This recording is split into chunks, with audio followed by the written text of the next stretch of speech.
커다란 티다리쿠. 티다리쿠가 뭐야? 얘 이름이지. 가토, 자코, 글그림. 개구리가 얼마만큼 클 수가 있어? 그니까 오스트레일리아 아보리지니 가나이족의 옛 이야기. 옛 이야기래. 엄마는 이 그림을 참 좋아해.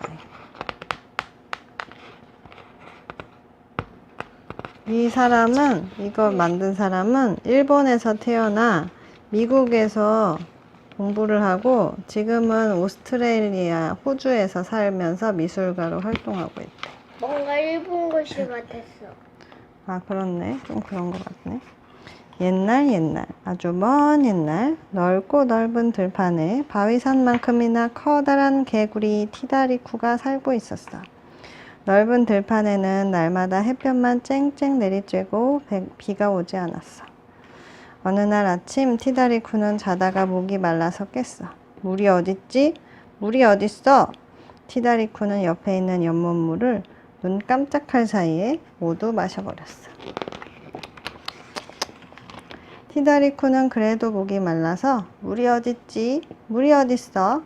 물이 좀 더 어딨는 거야? 하며 그 근처의 연못물도 시냇물도 다 마셔버렸어.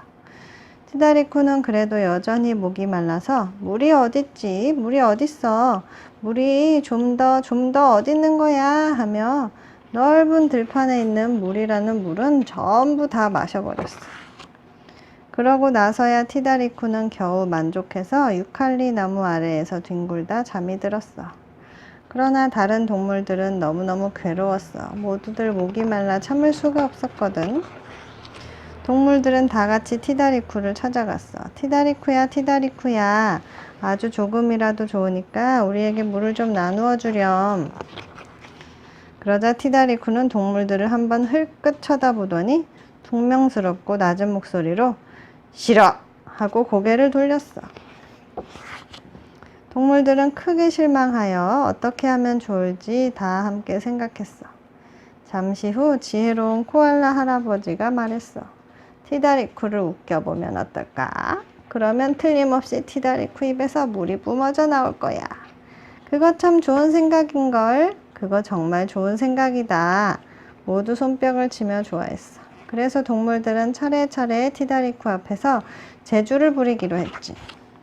먼저 타조의 다리 올리기 춤. 모두 줄지어 서서 캉캉 랄랄라 캉캉 랄라랄라 캉캉 랄랄라. 하지만 티다리쿠는 입을 꾹 다물고 무뚝뚝.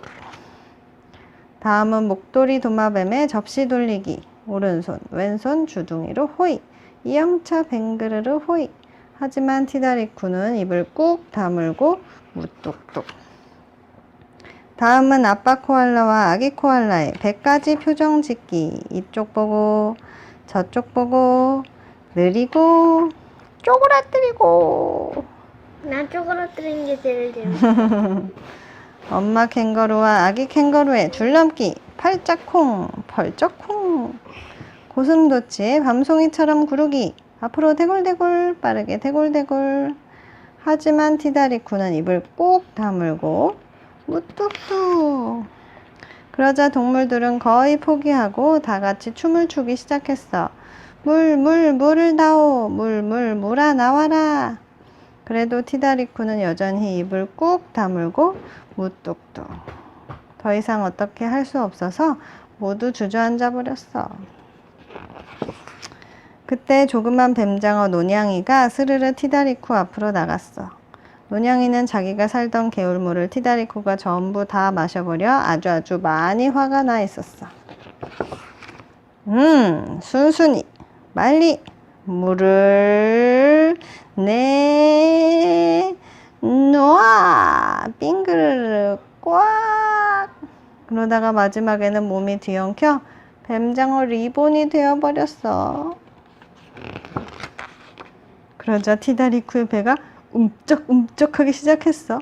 코가 벌름벌름거리고 입이 실룩대다 물이 입 밖으로 쭉 흘러나오더니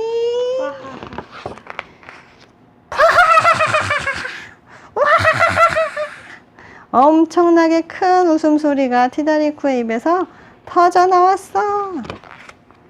티다리쿠 입에서 나온 물은 개울물이 되고 강물이 되고 홍수가 난 것처럼 흘러갔어. 모두들 너무나 기뻐서 물을 마시고 목욕을 했지. 나무랑 풀도 싱싱하게 되살아났어. 논양이는 기분이 좋아져서 자기가 살던 개울로 꿈틀꿈틀 돌아갔어. 티다리쿠는 실컷 웃고 나니 기분이 아주 좋아졌어. 그래서 이제부터 항상 웃어야겠다고 생각했대. 끝. 근데 좀 길게도 해. 책이 응. 창문을 탕탕 이와모토 가즈이로 긁 나카노 히로타카 그림. 일단 읽어볼까? 어느 날 밤 자기 전에 지혜랑 아빠가 그림책을 보고 있었어요. 동물 그림책이에요. 토끼랑 원숭이, 기린이랑 코끼리, 지혜가 아는 동물들이 많이 나왔어요. 하지만 그림책에 가끔 지혜가 모르는 동물도 나왔어요. 이건 뭐야? 지혜가 물었어요. 개미핥기란다. 아빠가 대답했어요. 뭐 먹어? 개미를 먹지. 우리 마당에 개미 많은데 왜 먹으러 안 와? 글쎄 왜 안 오지? 하며 아빠는 웃었어요. 그때 탕탕 하고 창문을 두드리는 소리가 났어요. 지혜랑 아빠는 창문 쪽을 보고 깜짝 놀랐어요. 얼굴이 길쭉한 커다란 개미핥기가 창문을 열고 들어오지 뭐예요. 여기 맛있는 거 있나? 개미핥기가 물었어요. 아니 없어. 밤에는 개미 안 나와. 아빠가 깜짝 놀라 대답했어요. 그런가? 난 배가 고픈데. 커다란 개미핥기는 기다란 혀를 널름거리면서 돌아갔어요. 깜짝 놀랐네. 지혜랑 아빠는 얼굴을 서로 마주보며 웃었어요. 지혜랑 아빠는 창문을 닫고 다시 그림책을 보기 시작했어요. 야, 곰이다. 곰은 뭐 먹어? 아빠는 작은 소리로 벌꿀 하고 말했어요. 벌꿀? 벌꿀은 천장 속에 있잖아. 지혜는 큰 소리로 말했어요. 그러자 탕탕탕 또 창문을 두드리는 소리가 나더니 이번에는 커다란 곰이 얼굴을 내밀었어요. 벌꿀이 있다고? 곰은 코를 킁킁거리면서 방으로 성큼성큼 들어왔어요. 그리고 곰은 찬장 속에 있던 벌꿀을 찾아냈어요. 있다 있어. 역시 벌꿀이 최고야. 곰은 꿀통을 집어들고는 재빨리 돌아갔어요. 벌꿀을 가져가 버렸네. 응, 우리가 자꾸 먹을 것 얘기를 하니까 동물들이 찾아오나 봐. 지혜랑 아빠는 다시 그림책을 보기 시작했어요. 이거 악어지. 악어는 뭐 먹어? 아빠는 창문 쪽을 보고 나서 아주 작은 소리로 말했어요. 고기랑 생선. 생선? 오늘 저녁에 생선 먹었는데. 지혜는 또 큰 소리로 말했어요.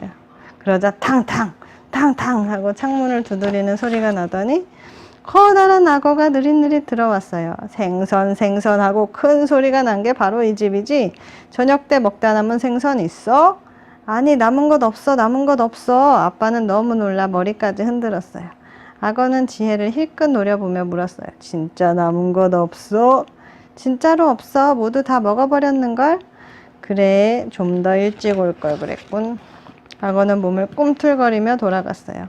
휴, 정말 놀랐네. 지혜야, 이제 먹을 것 얘기는 그만하자. 더 무서운 동물이 오면 어떡하니? 응, 알았어. 지혜랑 아빠는 다시 그림책을 폈어요. 아, 내가 좋아하는 개다.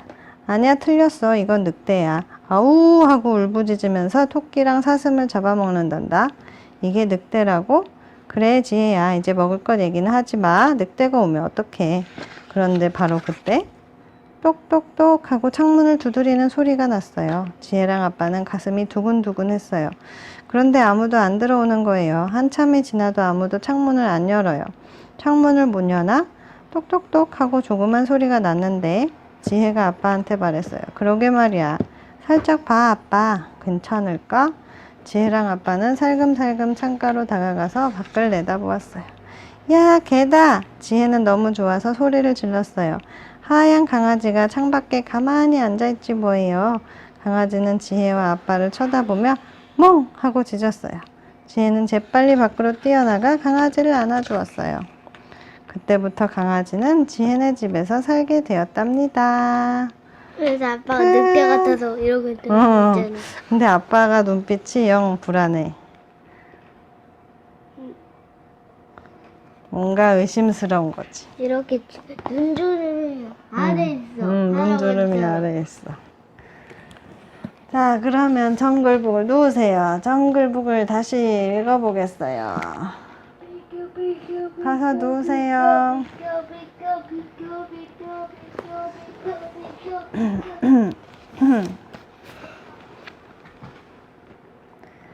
모글리가 곰 발루와 박이라 누구였지? 표범 박이라가 수소를 내놓아서 늑대무리의 일원이 된 것까지 읽었어요. 이제 독자 여러분은 10년, 아니 11년을 건너뛴 뒤의 이야기를 읽게 된다.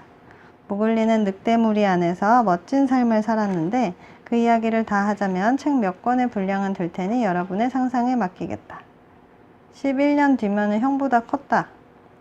물론 새끼 늑대들은 모글리가 IT를 채 벗기도 전에 어른 늑대가 되었다. 아빠 늑대는 모글리에게 정글의 법칙과 함께 정글에서 일어나는 모든 일을 알려주었다. 모글리는 덤불의 바스락 소리, 부드럽고 따뜻한 밤 공기, 머리 위에서 들리는 올빼미 울음소리, 나무에 내려앉은 박쥐의 발톱 자국, 연못의 물고기가 수면 위에서 퐁퐁거리는 것 모두가 정글에서 얼마나 중요한 의미인지 알게 되었다. 회사원에게 직장 일이 매우 중요한 것처럼 말이다. 모글리는 배우지 않을 때는 따뜻한 햇볕을 쬐며 곤히 잠잤고 그러다 일어나 배를 채우고 다시 자곤 했다. 몸이 더러워지거나 날이 무더우면 숲속 웅덩이에서 헤엄을 쳤다. 발루는 꿀과 나무 열매가 날고기만큼이나 맛있다고 알려주었다. 꿀이 먹고 싶으면 나무에 올라갔는데 나무 타는 법은 박이라가 가르쳐 주었다. 박이라는 나뭇가지에 걸터 앉아 어린 형제여 이리 올라와 하고 말하곤 했다. 모글리는 처음에는 나무늘보처럼 표범 이름이야. 나무늘보처럼 매달리기만 했지만 나중에는 회색 원숭이처럼 용감하게 나뭇가지 사이를 휙휙 날아다녔다. 또 모글리는 회의도 참석했는데 자기가 매섭게 노려보면 어느 늑대든 슬그머니 눈을 내리깐다는 것도 알았다. 모글리는 그 사실을 알고 난 다음부터 재미삼아 늑대들을 노려보곤 했다. 그러나 때때로 친구들의 발바닥에 박힌 가시를 뽑아주기도 했다. 늑대들은 몸에 가시가 박히거나 밤송이 같은 가시 달린 열매가 달라붙으며 몹시 아파했다. 한편 모글리는 밤이 되면 언덕 아래 경작지로 내려가 호기심 어린 표정으로 오두막에 사는 사람들을 훔쳐보았다. 하지만 사람을 믿지는 않았다. 언젠가 덤불에 숨겨진 네모난 상자에 발이 걸릴 뻔했는데 누군가가 들어가면 문이 철커덕 닫히는 그 상자는 바로 사람들이 동물을 잡으려고 놓은 덫이라는 것을 박이라가 가르쳐 주었기 때문이다.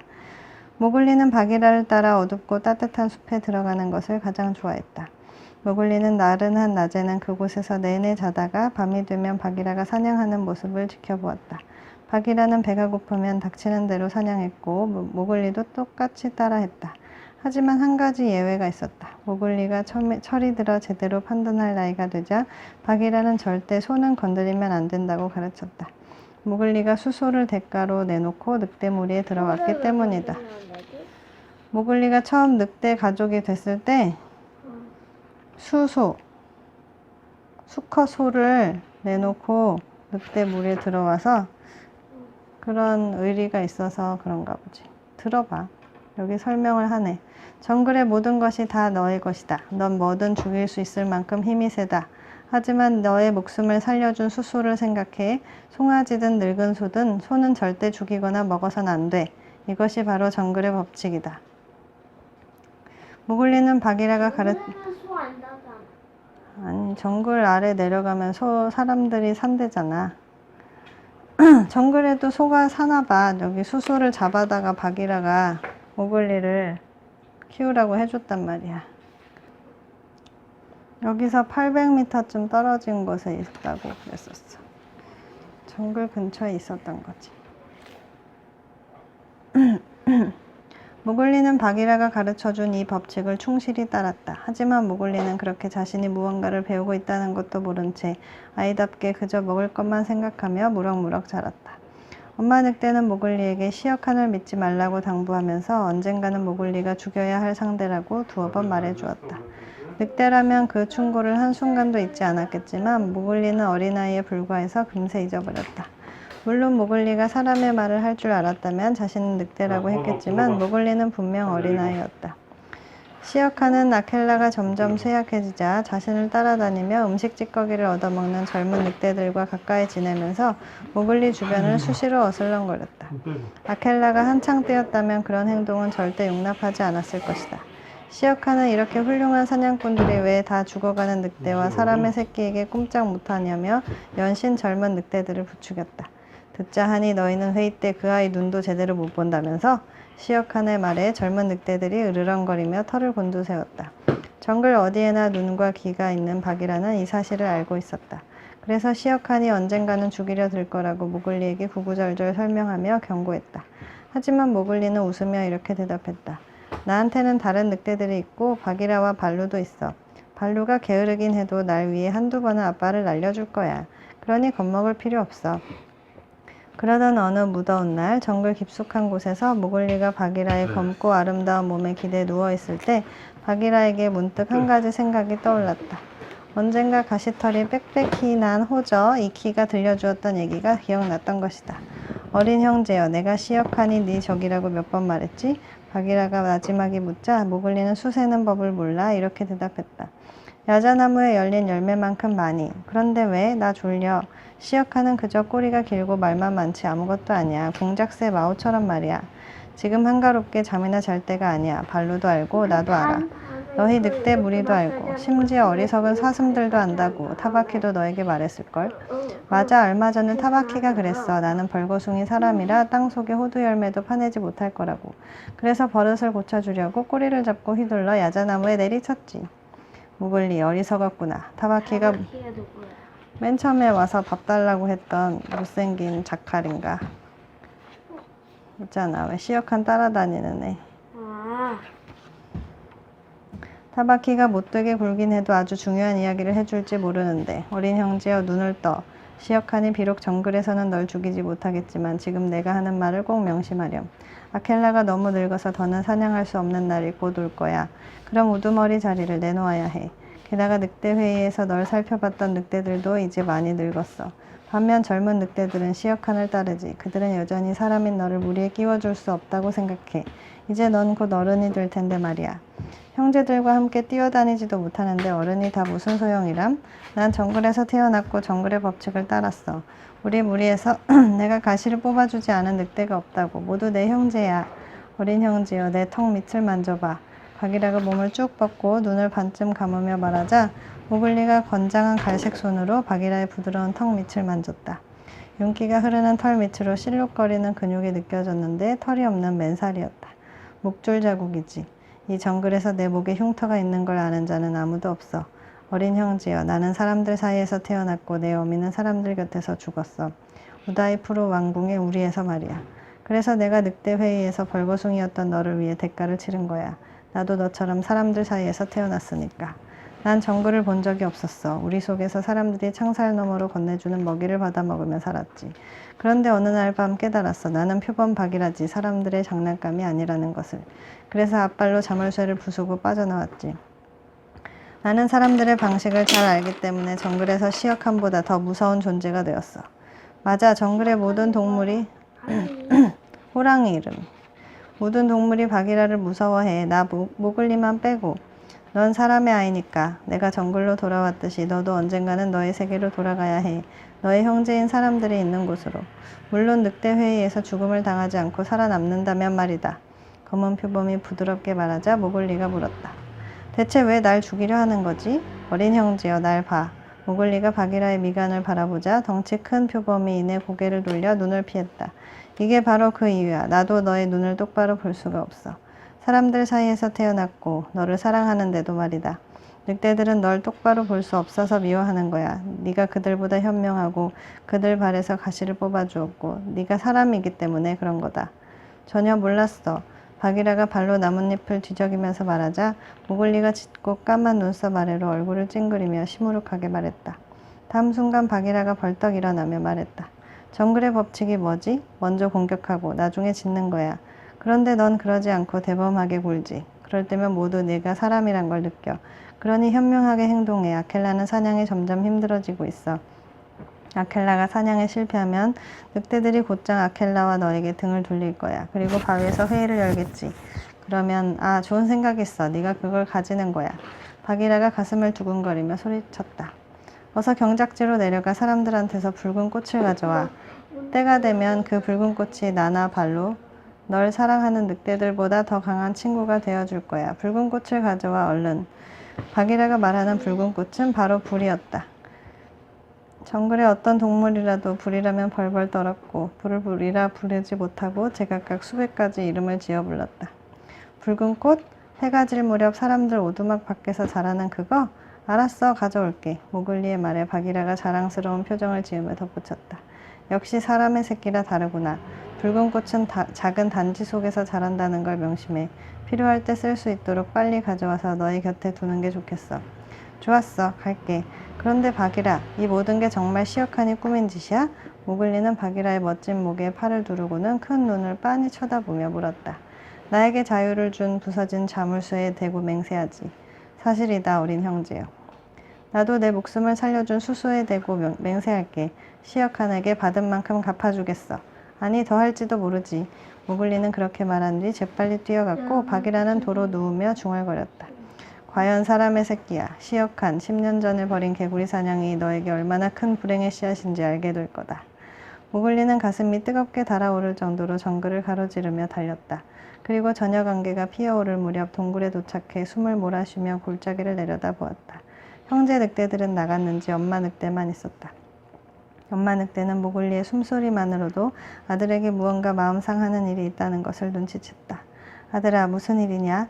엄마 늑대의 물음에 모글리가 대답했다. 어떤 박쥐가 시역한 얘기를 했어요. 오늘은 사람들의 경작지에서 사냥할래요. 모글리는 대충 둘러대고는 골짜기 아래로 내려가 개울 앞에서 우뚝 멈춰섰다. 늑대 무리가 사냥하는 소리, 이어 늑대들에게 붙잡혀 공지에 몰린 삼바의 울음소리와 콧김을 내뿜는 소리가 났다.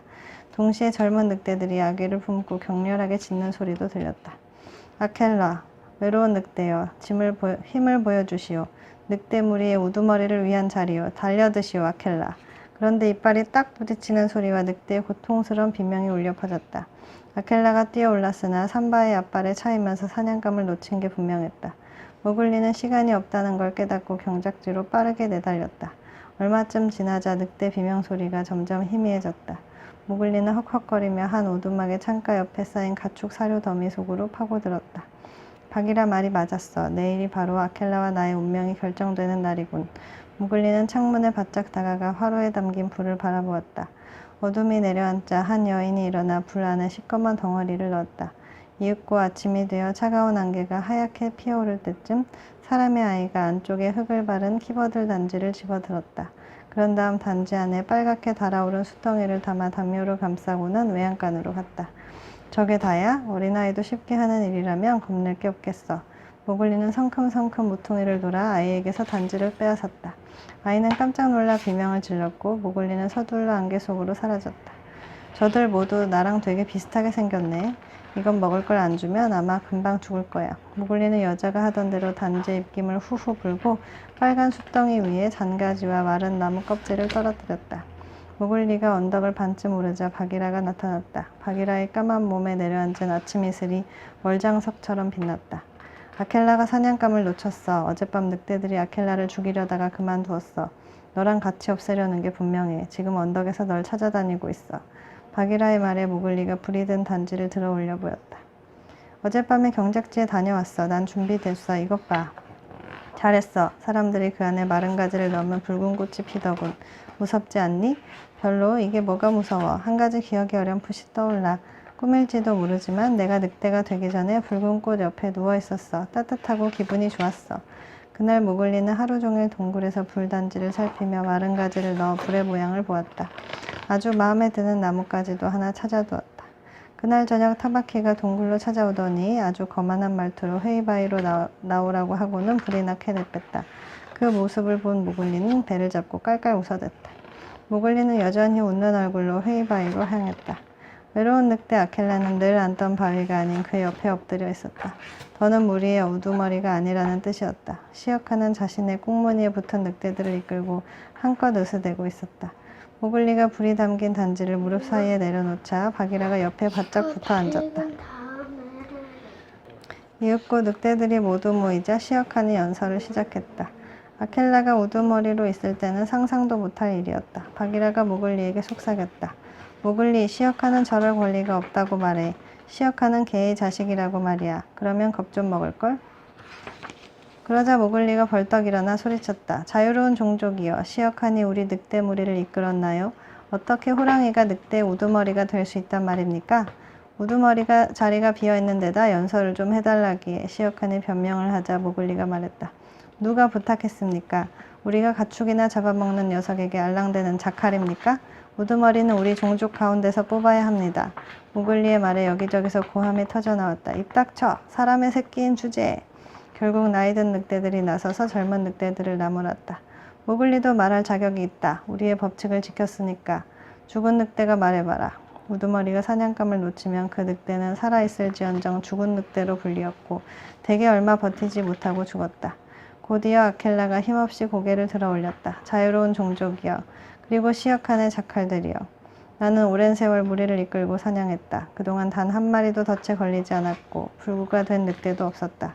그런데 나는 어제 사냥감을 놓쳤다. 누가 왜 이런 계략을 꾸몄는지 너희가 더 잘 알 것이다. 단 한 번도 잡아본 적 없는 삼바 앞으로 나를 유인해 내 약점이 드러나게 만들었다. 아주 교활했지. 이제 너희는 이곳 회의바위에서 날 죽일 권리가 있다. 누가 이 외로운 늑대의 숨을 끊을 것인가. 자, 한 놈씩 덤벼라. 정글의 법칙에 따라 내가 갖게 된 권리다. 긴 침묵이 이어졌다. 목숨까지 내걸고 아켈라와 싸우고 싶은 늑대는 한 마리도 없었다. 그러자 시어칸이 큰 소리로 울부짖으며 소리쳤다. 쳇! 날카로운 이빨도 없는 멍청이를 왜 신경 쓰지? 어차피 죽을 몸인데. 이미 죽었어야 할 것은 저 사람의 새끼야. 애초에 내 먹이였다고. 저 인간 늑대를 두고 벌이는 어이없는 말싸움은 지긋지긋하다. 사람의 새끼는 그동안 정글의 질서를 엉망으로 만들었다. 내게 사람의 새끼를 달라. 안 그러면 여기서 계속 사냥하면서 너희에게 뼈다귀 하나 남기지 않을 것이다.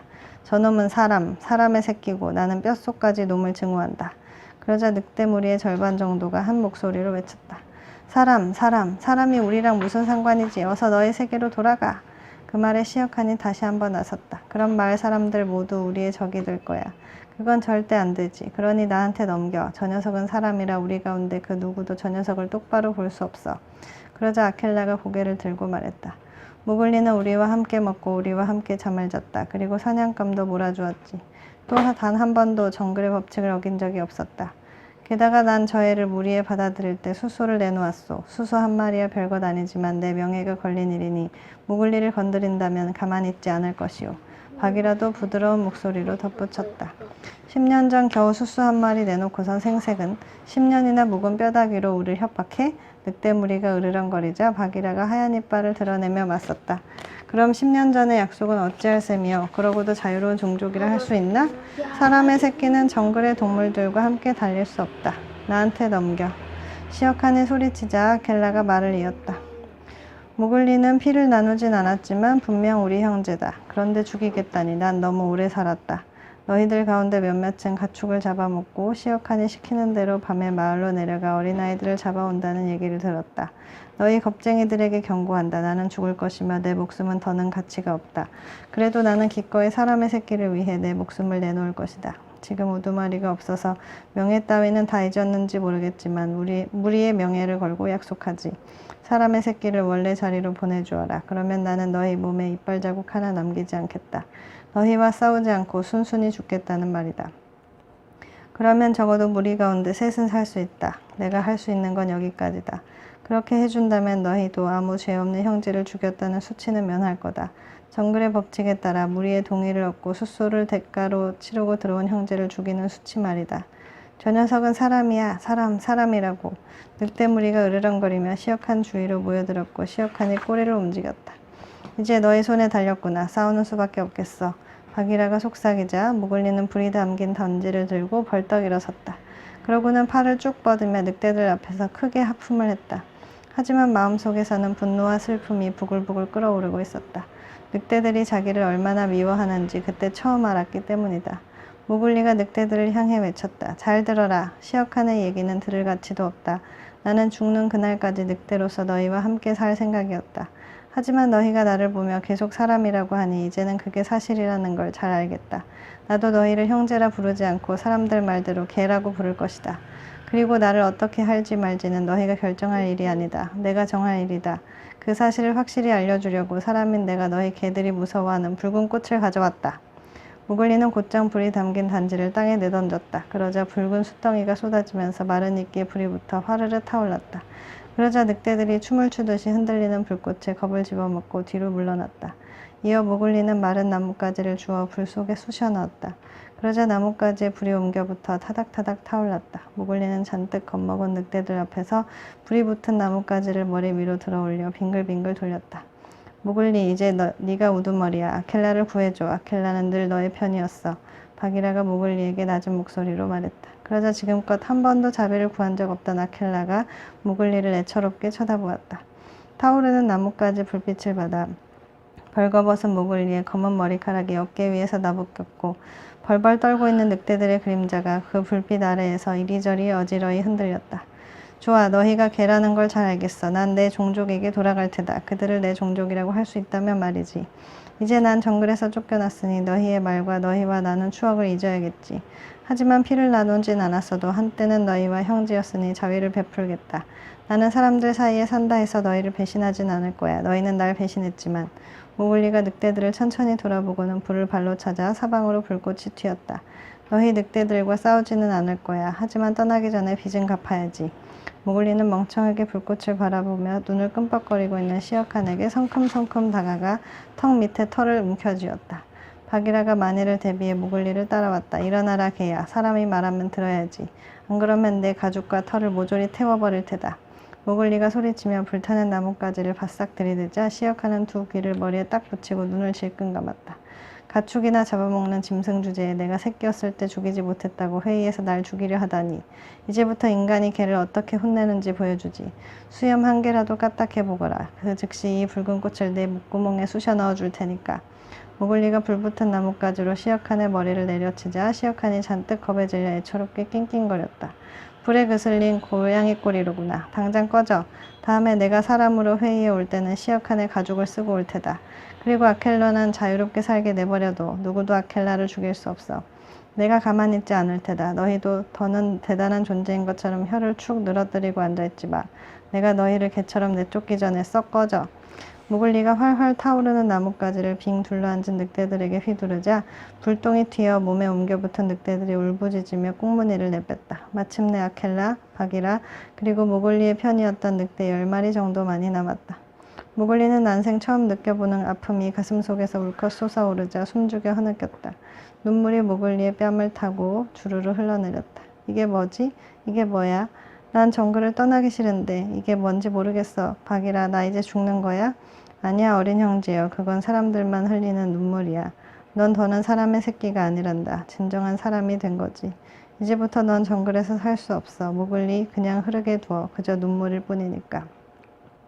무글리는 자리에 주저앉아 큰 소리로 울었다. 심장이 터질 듯이 아팠고 그렇게 하염없이 운 것은 처음이었다.